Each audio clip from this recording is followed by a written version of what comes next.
વાત કરીશું જામનગરથી। જામનગર મહાનગરપાલિકા વિસ્તારમાં નાગરિકોને સરકારી સેવાઓ સરળતાથી મળી રહે તે માટે સેવા સેતુ કાર્યક્રમનું આયોજન કરવામાં આવ્યું હતું। મહાનગરપાલિકાના વોર્ડ નંબર 1 થી 8 ના નાગરિકોને ધ્યાનમાં રાખીને આ કાર્યક્રમ યોજાયો હતો, જ્યાં સેવા સેતુ કાર્યક્રમનું ઉદ્ઘાટન ગુજરાત સરકારના કેન્દ્રીય મંત્રી અર્જુન મોઢવાડિયાના હસ્તે કરવામાં આવ્યું હતું। ગુજરાતના મુખ્યમંત્રી તરીકે નરેન્દ્ર મોદી હતા ત્યારે આ સેવા સેતુ કાર્યક્રમની શરૂઆત કરવામાં આવી હતી।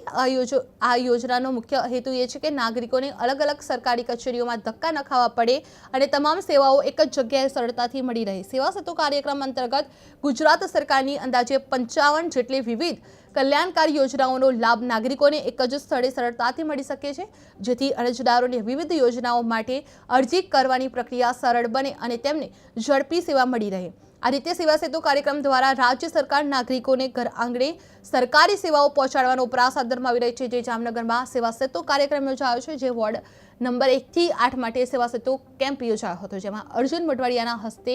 આ સેવા કેમ્પનું ઉદ્ઘાટન કરવામાં આવ્યું હતું, જેમાં 55 જેટલી સરકારી યોજનાઓનો લાભ મળી રહેશે। નાગરિકોએ એક જ જગ્યાએ આ સેવાનો લાભ મળી રહેશે। શ્રી પ્રધાનમંત્રી નરેન્દ્રભાઈ જ્યારે ગુજરાતના મુખ્યમંત્રી હતા ત્યારે અરજદારોને ઓફિસોમાં ધક્કા ના ખાવા પડે અને એમના ઘર આંગણે જ બધી સેવાઓ મળી જાય, એ માટે સેવા સેતુ કાર્યક્રમનું આયોજન કરેલું અને આ સેવા સેતુ કાર્યક્રમ છે આજે પણ કાર્યરત છે ને એમાં રાજ્ય સરકારના તમામ વિભાગો અગાઉથી જાહેરાત કરીને એક જ સ્થળે એ બધા વિભાગો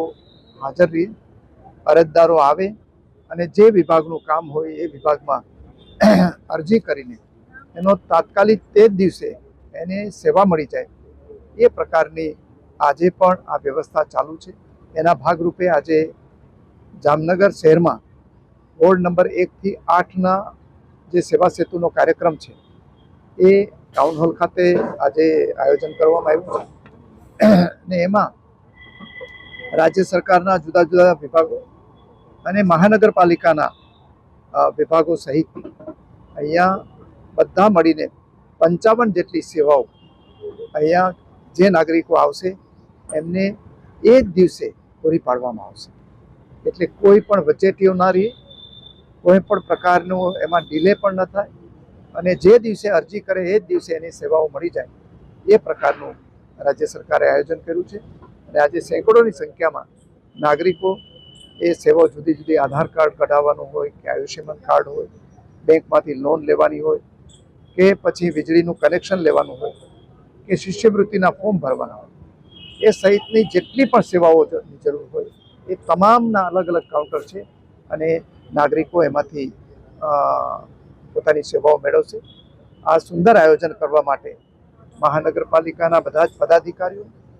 અધિકારીઓ અને જિલ્લાના વહીવટી તંત્ર